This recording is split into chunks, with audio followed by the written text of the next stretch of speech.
You weren't born wanting what you want. Someone taught you how to desire it. Before you could walk, speak, or think for yourself, you were already being programmed. It started small. A smile for obedience, a toy for quiet, a sweet treat for stillness. And then over time, your nervous system learned the pattern. Compliance equals reward. Stillness equals praise. Instant pleasure equals love. It was invisible. No one told you this was happening. No one called it training, but that's what it was. This is the part most people never question. Why do you want the things you want? Why do some forms of pleasure feel irresistible even when they destroy you? Why do you feel lost without your distractions? It's not weakness. It's conditioning. In Aldous Huxley's Brave New World, people weren't controlled by fear. They were controlled by comfort.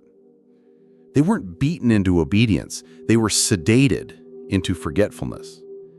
It wasn't a prison made of bars. It was a leash made of velvet. You don't rebel against pleasure. You submit to it gratefully. And so did you.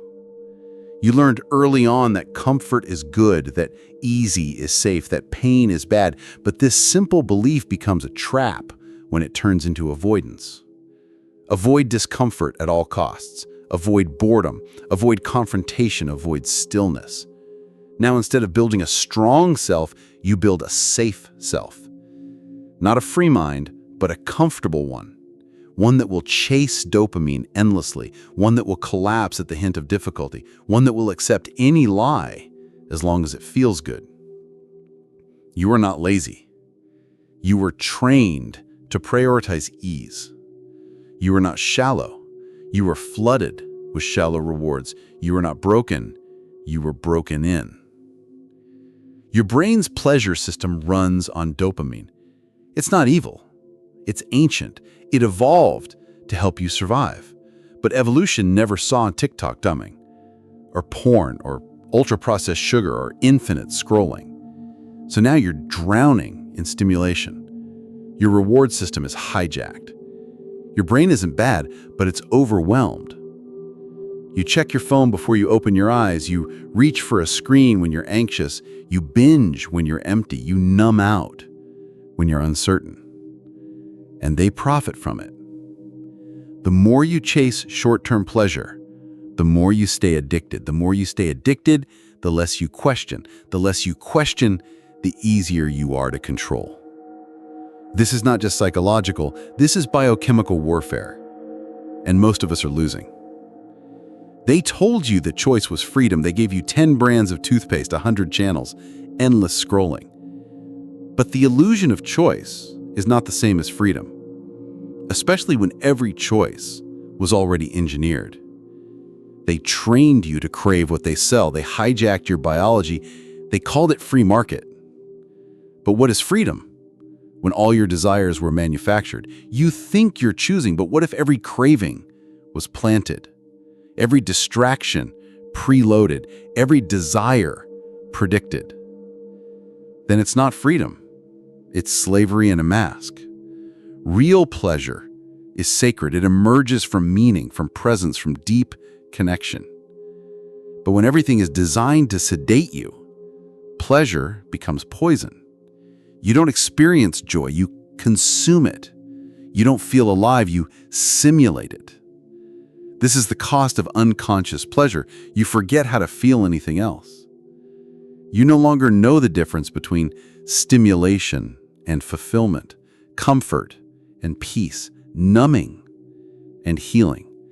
And when everything becomes about how it feels right now, you lose the ability to build anything that lasts. Discipline becomes suffering. Love becomes possession. Stillness becomes unbearable.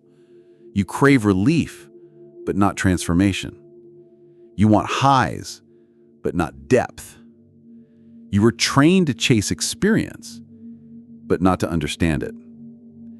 When pleasure becomes your compass, you forget how to think. You forget how to feel nuance, how to tolerate ambiguity, how to wrestle with contradiction. You want easy answers, clean categories, quick fixes. But wisdom doesn't come that way.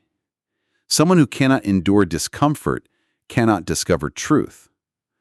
So you stay online. You stay entertained. You stay sedated. And while you numb yourself, they shape the world around you. And slowly, without knowing it, you hand over the most sacred thing you have: your attention, your power to direct it, your ability to guard it, your right to choose where it goes. Gone. What if this isn't your fault? What if the truth is worse? You weren't just trained to obey, you were trained to enjoy obedience, to mistake silence for peace, to mistake stimulation for connection, to mistake consumption for freedom. And now when you feel anxious without pleasure, that's not weakness. That's the withdrawal of someone who's been conditioned. But here's the hidden truth. Anything that is trained can be untrained. And the moment you see the pattern, you have the power to break it. But it won't come easy, because you weren't trained to fight back. You were trained to surrender. And yet, somewhere inside you, the old voice still whispers, what if this isn't who I really am? And that's where the real story begins. Not in pleasure, but in your ability to resist it. You believe you're free, that you can choose, that your preferences, your wants, your pleasures are yours. But what if I told you that your freedom is just a carefully polished illusion? That beneath your routines, your desires, and even your identity lies a quietly constructed obedience, one that feels like freedom only because it was designed to. This isn't about political systems. It's not about governments or tyrants in suits. It's about a much older, deeper trick, one that doesn't need chains or prisons because it uses something far more effective: pleasure. Pleasure was the leash you accepted willingly, the sugar-coated command you swallowed without question. It felt good, so you didn't resist it. But this wasn't freedom. It was obedience, dressed as choice. The illusion of volition. Let's start here. When was the last time you chose something purely, without the influence of marketing, peer pressure, algorithmic nudging, or internalized expectations? The truth is, most of what you think you like has been subtly curated for you, trained into you. Your sense of taste, your sense of self, your sense of normal. You think you're expressing individuality, but often you're performing programming.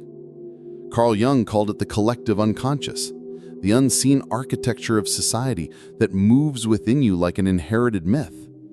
You're not just one mind, you're millions of old ideas disguised as modern preferences. And that's the problem.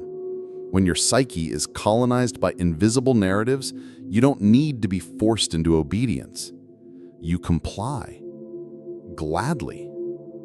You scroll, swipe, binge, consume, not because you're weak, but because you've been made to believe these are freedoms. But freedom without awareness is just a prettier prison. Modern society doesn't control you by fear. It doesn't need whips or punishments. It gives you likes, validation, sugar, serotonin. The new master is pleasure itself. Neuroscience calls it the dopamine loop. You crave, you receive, you repeat. But this repetition becomes a ritual, and every ritual, whether ancient or modern, creates gods.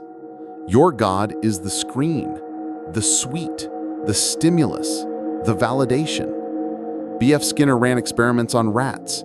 He discovered that if he rewarded them unpredictably, random food pellets when they pressed a lever, they would obsessively press it, even if they were full, even if they were exhausted. Sound familiar? That's not just rats.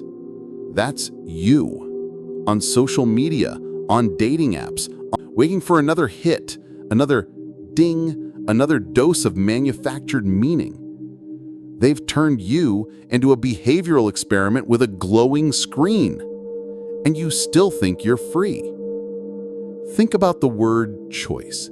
Capitalism rebranded freedom as the ability to choose between 10 nearly identical options. You can pick your shampoo, your cereal, your streaming service, but can you choose your inner silence, your unconditioned attention, your capacity to be without craving? No, because those things aren't profitable. And so they were erased from the realm of your imagined freedom. You weren't told to avoid them. You were simply never shown they existed. It's not censorship, it's selective exposure. You're free to consume endlessly, but not to sit quietly with your emptiness. This is the quiet genius of modern slavery. It doesn't break you, it entertains you. It doesn't command, it seduces pleasure as pacifier.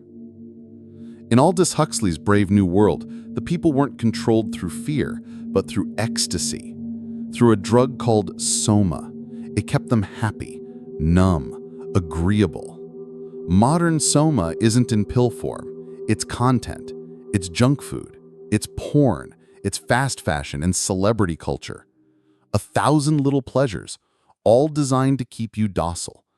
And it works, because pain demands action, but pleasure creates passivity. If you're content, you don't rebel. If you're mildly entertained, you don't ask deeper questions. You don't notice the bars of the cage. You don't notice the silence beneath the noise. You are being tranquilized into obedience. When you were a child, how were you trained? You were given rewards when you behaved, praise when you followed, smiles when you performed. Slowly you learned that love was conditional. Approval had to be earned, and disobedience meant rejection. So you shaped yourself. You learned to anticipate what others wanted. You learned to become pleasing, agreeable. You learned that your value came from how well you followed the script.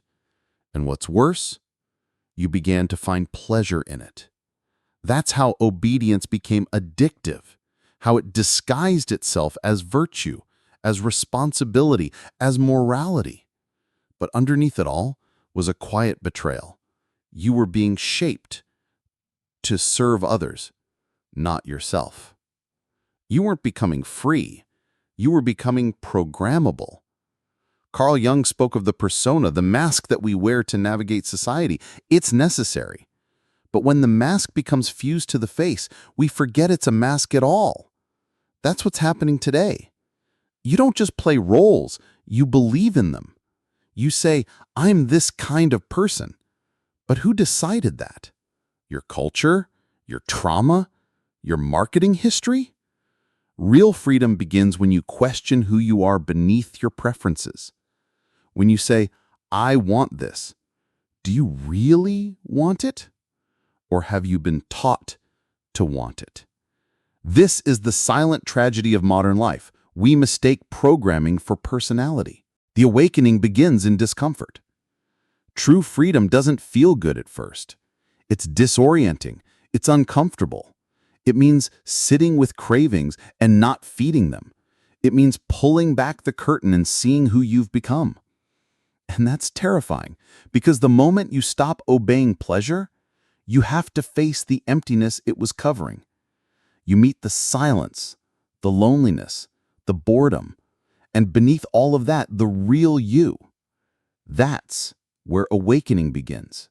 In the raw, the unfiltered, the unmedicated. You begin to see that pleasure isn't always your friend. Sometimes it's the warden. And discomfort isn't always the enemy. Sometimes it's the key. They never took your freedom. They trained you to surrender it. You were never forced into this life. You were trained to enjoy it, to want it, to defend it. But now you know, and knowledge creates a fracture, a hairline crack in the mirror of illusion. And once the mirror breaks, you don't see pleasure the same way again. The next time it comes to comfort you, you'll look deeper. And maybe, just maybe, You won't obey. Because you'll remember, they never took your freedom. They trained you to surrender it. You wake up, reach for your phone, and before your feet hit the ground, your brain is already chasing something. A like, a ping, a scroll, a hit of dopamine. It feels normal, harmless, but it's not a habit. It's a ritual you never chose. You weren't born this way. You were trained.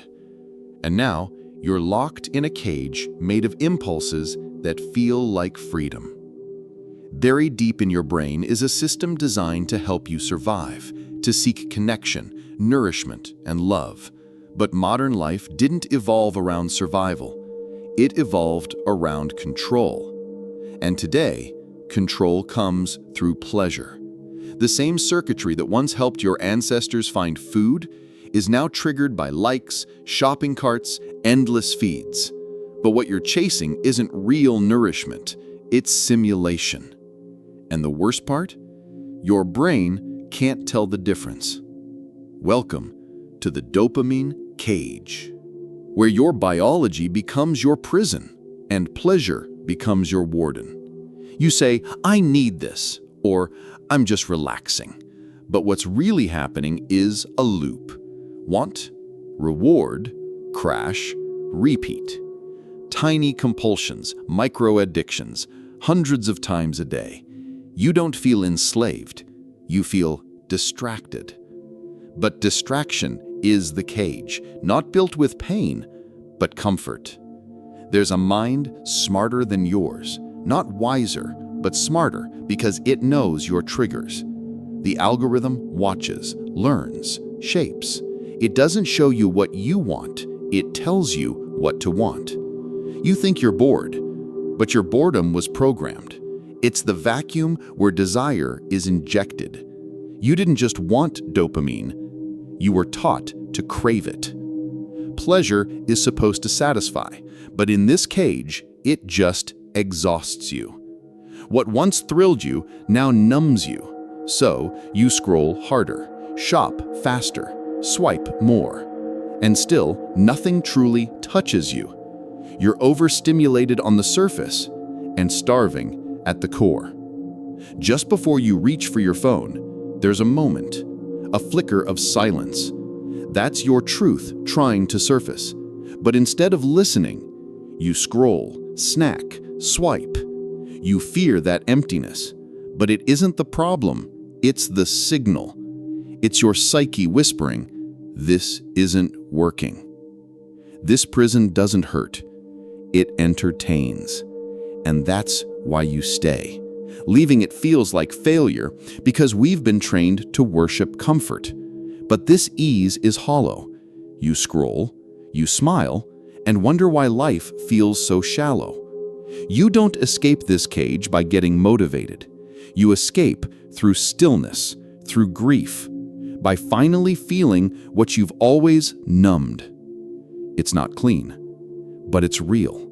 And each time you resist the urge, you rewire not just your habits, but your soul. You were never weak. You were just in pain. And dopamine became your exit. But now, the task isn't to fight pleasure. It's to uncover what you've been running from with clarity, not shame. Because you don't escape this cage by suppressing desire. You escape by discovering a deeper one. They told you pleasure would make you free, but freedom was never what they were selling. What happens when you stop chasing? What happens when you sit in the silence and finally listen to what it's been trying to say all along? You wake up, another day, a million choices, but somehow it already feels like you've chosen none of them. Your hand reaches for the phone before your mind is even awake. The same app, the same scroll, the same emptiness. You smile at something, then forget it existed. Another dopamine loop begins before your first conscious breath. Where is your will in this? You weren't born hollow. You weren't always this easy to distract. Somewhere along the line, silence became unbearable, slowness became failure, and pleasure, it became your pacifier. Because if you're constantly stimulated, you never have to feel the ache of your own disconnection. You were trained to crave more, not meaning, just more. More pings, more screens, more likes, more sugar, more comfort. But what if each more was actually a subtraction? What if every time you chased pleasure, a deeper part of you faded just a little more? This isn't freedom, it's ritualized distraction. You think you're choosing, but without self-awareness, freedom is just another form of slavery. You're not reaching for life, you're reaching for anesthesia. Because somewhere inside, the truth is still screaming, this isn't it. Carl Jung warned, when you abandon the soul, the unconscious fights back. It shows up in addictions, compulsions, in that subtle sadness you can't explain. You feel it, don't you? The endless scroll that leaves you empty, the highs that vanish in seconds, the pleasure that dulls but never fulfills. This isn't a glitch, it's a signal. Pleasure without meaning doesn't make you whole, it breaks you apart. The more fragmented you are, the more you chase those fleeting highs just to feel slightly alive. But your soul wasn't made for stimulation. It was made to become. Every day you stand before a digital mirror, hoping to see yourself reflected back. But nothing answers. Because this mirror wasn't built to reveal your soul, only to reflect your impulses. And you wonder why you feel invisible. You become what you consume, and if you only consume what's curated for your cravings, you'll never meet the mystery of who you truly are. Your attention is sacred, but you've been taught to scatter it like dust. Once silence was sacred, now it's intolerable. Try to sit alone, without noise, without input, and watch your body rebel. Why? Because silence resurrects what pleasure buries: loneliness, grief, truth. But that silence is also the only place your soul can speak. In a world drunk on dopamine, the soul becomes inconvenient, so you exile it, without even realizing it was your only guide home. You didn't mean to forget yourself. You just thought comfort meant happiness, that pleasure meant peace. But now your joy feels thin, your thoughts feel borrowed, your days blur. And somewhere deep inside, a voice still whispers, you are not your cravings, not your distractions, not your feed. You are the quiet space they keep trying to drown. Maybe the exhaustion you feel isn't failure. Maybe it's your soul trying to wake you up. If you've become what the world wanted, where did you go? You want to break free. You say it like it's a decision. But what you're trying to escape isn't just a habit, it's an identity. It's the lens through which you learned to survive. Avoid pain, chase pleasure, stay numb. It didn't start with a choice. It started with conditioning, so quiet, so early, that it became the voice you mistook for your own. You watch a video, you read a quote, you feel the spark, I'm done, I'm changing. And then, the scroll returns, the craving whispers, the loop resumes, and you wonder, why can't I hold on to that clarity?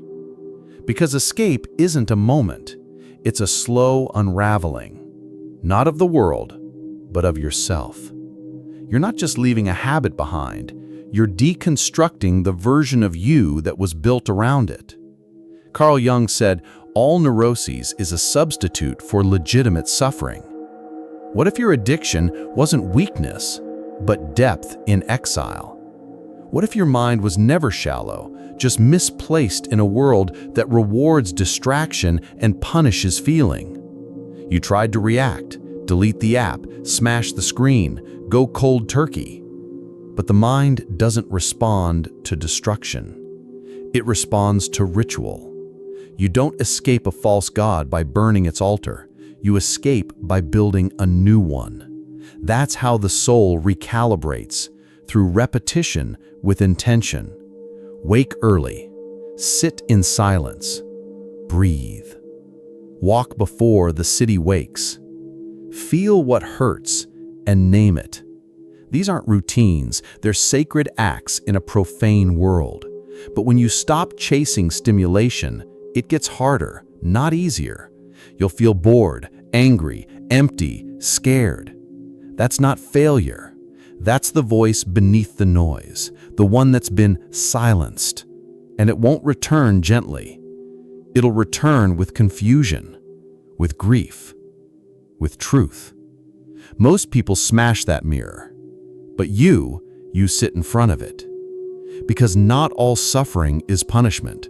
Some of it is transformation. Sacred suffering is chosen. You fast to feel. You abstain to choose again. You sit in stillness to remember who you were before the numbness. This is the shift. Escape is no longer a reaction. It becomes a ritual, a homecoming. The pleasure-trained mind only knows how to crave or collapse. But there's a third way. To want differently. To crave not what stimulates you, but what expands you. And yes, at first, it will feel like emptiness. You won't know what excites you. You'll feel lost. That's not the end. It's the rewiring. You're not broken. You're becoming alive again, but on new terms. And on those terms, pleasure returns. Not as your master, but as your servant. Because real freedom isn't loud. It's slow.